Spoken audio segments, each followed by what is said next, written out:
Les appels sont gratuits. La Radio Clé 2 et l'ensemble de son réseau, désormais plus proche de vous.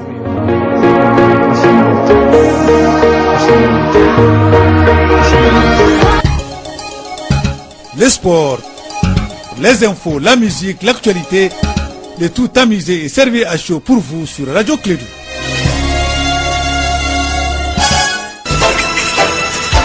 Radio Clé 2, le journal avec Sotelma Malitaire.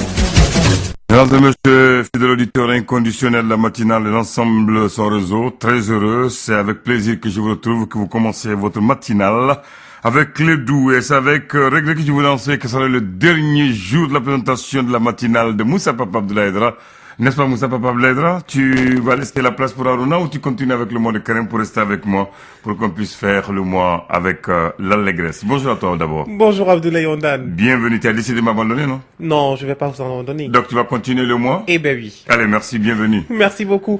Il est 7h à Bamako, 10h à la Mecque en Arabie Saoudite. Les titres de ce journal. Rapport très triste présenté hier par Save the Children sur les conditions de vie des enfants. Chaque jour, des centaines de milliers d'enfants meurent à cause de malnutrition, de négligence ou ne jouissant pas de leurs droits fondamentaux. Le Mali a été classé 170e sur 172 pays. Et au même moment, l'association malienne de lutte contre les déficiences mentales chez l'enfant a exposé ses difficultés face aux journalistes. La Maldem n'arrive plus à payer son personnel, l'électricité ou encore l'alimentation des enfants. Ils sont au nombre de 12 personnes ayant comme mission désormais de lutter contre l'enrichissement illicite au Mali. C'est une nouvelle unité que le Mali vient de mettre en place afin d'éradiquer les détournements des deniers publics et réduire la corruption.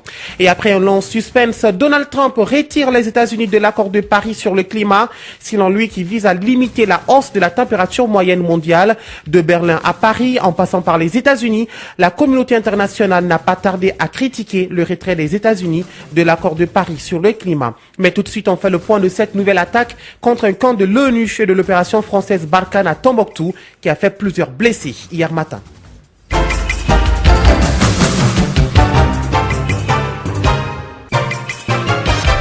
Septième jour du mois de Ramadan, mesdames, messieurs, bienvenue dans cette édition. Il ne se passe plus un jour que les forces onusiennes et les FAMA déployées au nord du Mali ne soient la cible des terroristes. Hier jeudi, aux environs de 9h, c'est le super camp de la MINUSMA Tombouctou qui a été encore attaqué à la roquette. Cette base sécurisée, toute proche de l'aéroport, héberge également une partie des hommes de la plateforme désert de l'opération Barkhane. Du coup, le contingent a enregistré plusieurs blessés parmi les soldats français. N'est-ce pas, Kassim Traoré? C'est la troisième fois que le super camp de la MINUSMA est victime d'attaques à la roquette. Cette fois-ci, ce sont les militaires français qui ont été touchés. Plusieurs d'entre eux ont été blessés, même s'il n'y a pas eu de mort. L'un était grièvement sommé et il a fallu l'intervention d'une unité suédoise qui a opéré le militaire français très rapidement. Les Français ont réorganisé leur partie dans le super camp de la MINUSMA en prenant de nouvelles dispositions. En plus, ils ont aussi demandé à la MINUSMA de tout faire pour voir les alentours du camp afin d'éviter de nouvelles attaques à la roquette. En tout cas, le super camp de la MINUSMA, situé dans la zone aéroportière de Tombouctou, a plusieurs fois été objet d'attaques à la roquette. Et pourtant, ce sont les mêmes militaires qui disposent du vecteur aérien pour contrôler le ciel tombouctousien. En tout cas, les militaires français ne veulent pas oublier de suite cette attaque matinale qui a perturbé toute une journée de travail. Quant à cette situation sécuritaire, elle a fait l'objet d'une analyse hier par les responsables de l'Alliance des démocrates patriotes pour la sortie de crise ADPS. Elle se résume à un échec du régime actuel. Au dire du docteur Zoumana Sako, selon lui, le pouvoir doit revenir au peuple en 2018. Nous l'écoutons. L'échec est patent sur tous les plans. Sur le plan de la gestion du Nord, et aujourd'hui, à travers cet accord d'Alger, au vu de la réalité sur le terrain, c'est la partition du Mali qui est en marche. Ils nous ont produit un document qui crée une confédération, sans le nom. Ils l'avons dit. Et un document qui viole la Constitution, nous l'avons dit déjà à l'époque. On a dit non, ça ne viole pas la Constitution. Et aujourd'hui, on dit oui, il faut modifier la Constitution pour l'adapter à l'accord d'Alger, pour le faire l'inverse. Voilà un régime qui a connu le pays dans l'impasse sécuritaire, l'insécurité qui s'étend partout, et sans aucune réaction crédible de la part de l'État. Sur le plan économique et social, c'est la catastrophe. En témoigne la cascade, le grève général souvent illimité dans tous les secteurs. Vous voyez, aucune perspective, aucune vision stratégique. L'échec est patent. Alors pour couronner catastrophe, nous voyons l'impasse sur le plan économique et comme réponse aucun plan de relance de l'économie. Sur le plan de l'armée, on nous fait du tapage médiatique longueur de journée sur des lois de programmation militaire, lois de programmation sécuritaire, aucun plan sérieux de reconstruction de l'outil de défense de sécurité. Vous voyez. Sur le plan social, le sapeur-pompier, ensuite sur le plan de l'intégrité territoriale du Mali, une constitution appuyée sur inspirée de cet accord d'Alger, qui crée une confédération sans le nom, et au bout du tunnel, aucune lieu d'espoir. À l'instant, Zoumana Sako de l'Alliance des démocrates patriotes pour la sortie de crise à ADPS, il s'exprimait au micro d'André Traoré.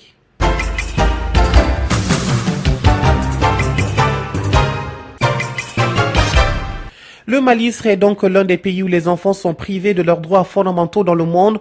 L'étude menée par Save the Children a été dévoilée hier, dans laquelle le Mali est classé 170e sur 172 pays devant l'Angola et le Niger. Ce rapport de Save intitulé Enfance volée lève le voile sur la situation des enfants à travers le monde, une situation face à laquelle la vice-présidente du Parlement des enfants tire la sonnette d'alarme. Fanta Diakité.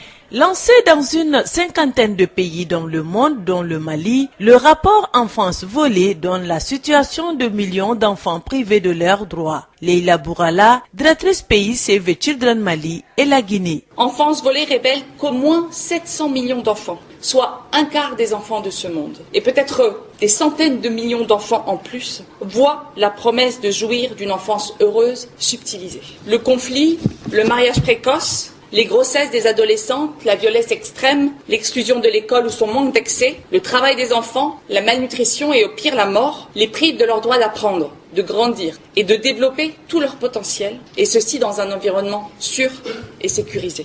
Cependant, le rapport classe le Mali 170e sur 172 pays. Cet état de fait démontre l'insuffisance des dispositifs de protection des droits des enfants au Mali. Bassandit Badialoso, vice-présidente du Parlement des enfants. Au regard de ces constats, je voudrais ici dans cette salle tirer la sonnette d'alarme, non pas pour dénoncer, mais pour critiquer, mais pour sonner à la remobilisation générale en faveur des enfants. Car je me demande pourquoi des millions de mes frères et sœurs, de vos enfants, sont privés de leur enfance. N'ont-ils pas droit à cette période de leur vie? De plus, le rapport Enfance volée décrit la situation des enfants au Mali, à savoir 114 enfants sur 1000 de moins de 5 ans meurent de causes évitables. 47,3% des enfants maliens ne sont pas scolarisés. Keïta Aminata Maïga, première dame du Mali. Au-delà du classement de notre pays, certes toujours pas confortable, malgré les efforts fournis par nos plus hautes autorités ces dernières années, doit constituer un support pour renforcer le plaidoyer et la sensibilisation en faveur de la promotion et des droits de l'enfant. Nous devons faire preuve de solidarité et surtout de détermination pour apporter des changements positifs dans la vie de nos enfants. L'outil principal d'analyse pour ce rapport est l'indice de privation de l'enfance. Dans le même registre, salaire du personnel, électricité, eau et alimentation des enfants, ce sont les problèmes auxquels l'association malienne de lutte contre les déficiences mentales chez l'enfant est confrontée. Ces informations ont été données au cours d'une conférence de presse tenue hier à Lafiabougou au siège de l'association. Le secrétaire général de l'Amaldem, Mamadou Traoré, que nous écoutons. L'Office central contre l'enrichissement illicite est dédié spécifiquement à la prévention et à la lutte contre l'enrichissement illicite. Moumouni Guindo, président de l'Office central de lutte contre l'enrichissement illicite. L'Office central de lutte contre l'enrichissement illicite est un service que l'État du Mali vient de créer pour réduire, sinon éradiquer l'enrichissement illicite à travers des faits de détournement des deniers et des biens publics, à travers la corruption et toutes les infractions qui portent atteinte à l'intégrité du bien public. C'est donc un service de lutte contre l'ensemble de ces méfaits qui portent atteinte au bien. C'est une structure chargée de la prévention. C'est la première fois qu'au Mali, une structure va être chargée de prévenir. L'Office, à la différence des autres structures de lutte contre la corruption et la délinquance financière, a une nouvelle méthode d'intervention. Nous ne ferons pas un contrôle orienté sur une structure de façon générale, mais plutôt un contrôle qui vise spécifiquement des personnes nommément désignées en raison des biens que ces personnes possèdent. Et il s'agit pour nous de réunir des éléments permettant d'asseoir des présomptions et il appartiendra dès ce moment-là à la personne concernée de se justifier. Cette démarche également est innovante et n'existe dans l'attribution d'aucune structure déjà existante. Parmi les 12 membres de l'office, 3 sont désignés par le président de la République. Ils sont tous des magistrats. Il y a des représentants de la police, de la gendarmerie. Le secteur privé y est représenté, tout comme le monde des finances et la presse. À partir d'aujourd'hui, 1er juin 2017, il y a une période de 90 jours qui est impartie à l'ensemble des fonctionnaires assujettis pour déposer devant la Cour suprême, auprès de la Cour suprême leur déclaration de biens. Le fonctionnaire qui, étant assujetti au bout de ces 90 jours, ne dépose pas sa déclaration doit être sanctionné pour ce manquement. Et cette sanction, c'est la révocation. En cas de non-respect de sa méthode de saisine, l'Office central de lutte contre l'enrichissement illicite peut sévir. Moumouni Guindo, président. Et cette révocation a pour conséquence d'interdire à l'intéressé d'exercer une fonction similaire pendant les 5 années à venir. Nous comptons donc beaucoup sur les autorités pour nous appuyer dans la mise en œuvre de cette disposition qui va rendre définitivement l'office crédible et efficace. La cérémonie de prestation de serment lance officiellement les actions de l'organe. Elle est l'occasion pour ses membres de faire la promesse solennelle d'assumer les charges inhérentes à l'exercice de leurs fonctions. Vous l'aurez rectifié chez vous, cette petite erreur d'aiguillage. C'était plutôt un reportage de Kassim Traoré sur la cérémonie de présentation de serment des 12 membres de l'Office central de lutte contre l'enrichissement illicite. Ils ont prêté serment donc hier à la Cour suprême du Mali. La mise en place de cette unité permettra à l'opérationnalisation de la lutte contre la corruption. Voilà donc les missions et objectifs de cette nouvelle structure de lutte contre la corruption au Mali. Nous retrouvons le reportage donc sur l'Amaldem, le salaire du personnel, l'électricité, l'eau et l'alimentation des enfants. Ce sont les problèmes auxquels l'association malienne de lutte contre les déficiences mentales chez l'enfant est confrontée. Ces informations ont été données au cours d'une conférence de presse tenue hier à Lafiabougou, au siège de l'association. Le secrétaire général de l'Amaldem, Mamadou Traoré, que nous écoutons. Depuis la mise en place de notre bureau en février 2017, nous avons trouvé un passif très lourd auquel vraiment nous pouvons faire face. Ce qui est l'électricité, l'eau, le salaire et l'entretien, la cantine, le déplacement des enfants, qui est un passif très lourd que nous ne pouvons pas. Donc moi je lance l'appel à tout le monde, comme le président vient de le dire. L'Amaldem appartient à tout le Mali. L'Amaldem est une structure sociale et que tout le monde doit aider. Et tous les enfants ont le même droit. Droit à l'éducation, droit à la santé, droit à tous les droits de l'enfant que le Mali a signé la charte des droits de l'enfant. Donc nous ne pouvons pas comprendre que les enfants de l'Amaldem soient laissés pour compte. Donc vraiment je lance un appel à toutes les autorités et à tous les bienfaiteurs nationaux et internationaux de venir en aide. Nous avons beaucoup de problèmes. Au micro d'Étienne Niaré, à l'instant, le secrétaire général de l'Amaldem, Mamadou Traoré. 7h12 à Bamako, même heure à Abidjan.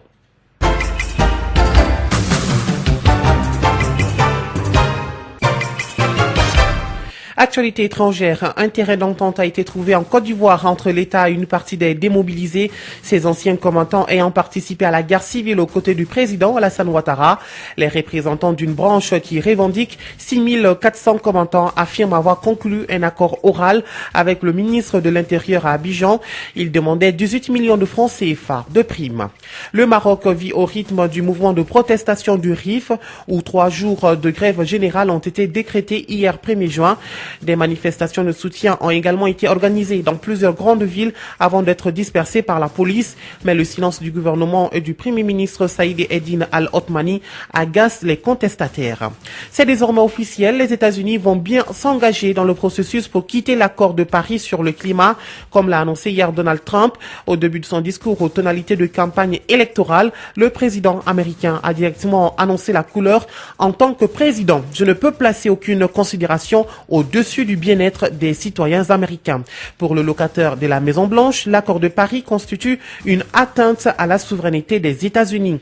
Politiques, chefs d'entreprise, dirigeants étrangers, les réactions internationales se sont multipliées après cette annonce.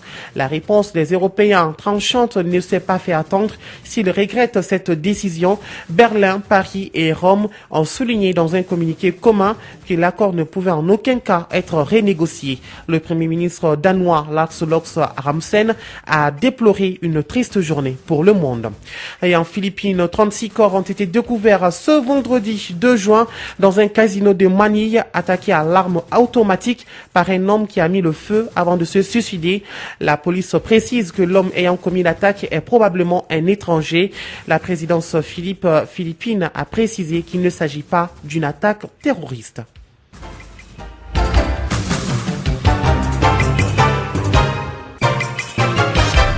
Direction Ségou, où vont mes impôts?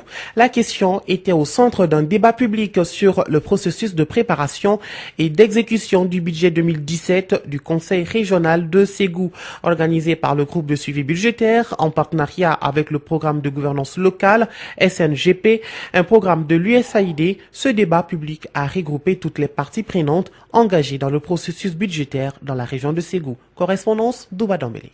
Ayant regroupé plus d'une soixantaine de participants, ce débat s'articulait autour d'un certain nombre de principes. Mahamoudou Sow, coordinateur régional du groupe de suivi budgétaire. La transparence et la responsabilisation dans la gestion budgétaire, la participation des citoyens au processus du budget, la prise en compte du genre et des droits humains en lien avec le budget. Des principes qui rentrent dans le cadre du renforcement de la citoyenneté et de la bonne gouvernance. Mamadou Cheikh Diarra, responsable composante 2 de la gouvernance locale au Mali, SNGP. Il est important de souligner que le SNGP, Programme de gouvernance locale, est une initiative du gouvernement malien, mais financée par l'USAID à hauteur de 11 milliards de nos francs. Par ailleurs, ces débats répondent à l'un des objectifs du SNGP, qui consiste à améliorer la coordination et la communication entre l'État, les collectivités territoriales et les organisations de la société civile. Une amélioration de la gouvernance politique des hautes autorités du Mali. Pakui Kamate, conseiller aux affaires économiques et financières du gouverneur de Ségou.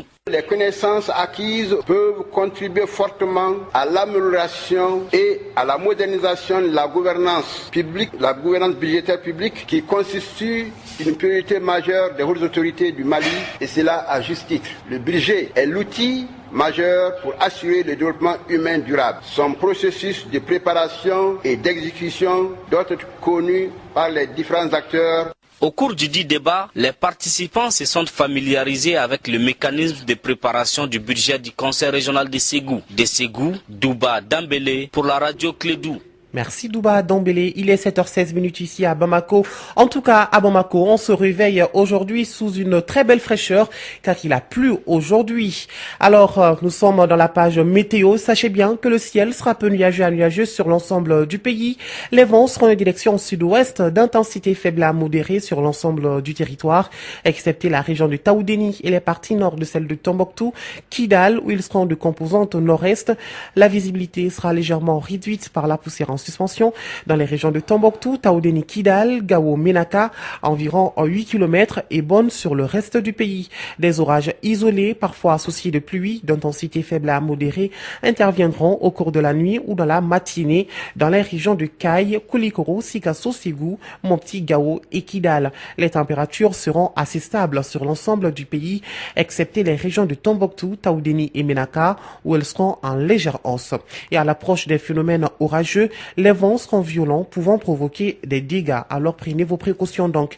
Et sur Bamako et environ, le ciel sera peu nuageux à nuageux, avec un vent de direction sud-ouest d'intensité faible à modérée. La visibilité sera bonne. Les températures maximales et minimales prévues pour la journée sont respectivement de 38 et 26 degrés. Des orages isolés, parfois associés de pluie, d'intensité faible à modérée, se produiront dans la nuit ou comme ce matin. Le soleil s'est levé ce matin donc à 6h02. Il se couchera à 18h58, l'heure de la rupture du jeûne.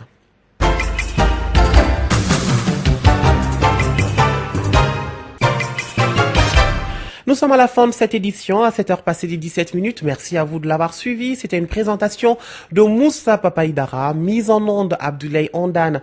Votre pensée du jour, mais juste avant, je vous rappelle que l'actualité sportive sera décryptée aujourd'hui par Sekou Koné. La pensée du jour. Parfois, il vaut mieux ne pas crier son bonheur trop fort, car la jalousie a le sommeil très léger. Mesdames, Messieurs, excellente journée de vendredi. Radio Clédou, le journal avec Sotelma Malitel.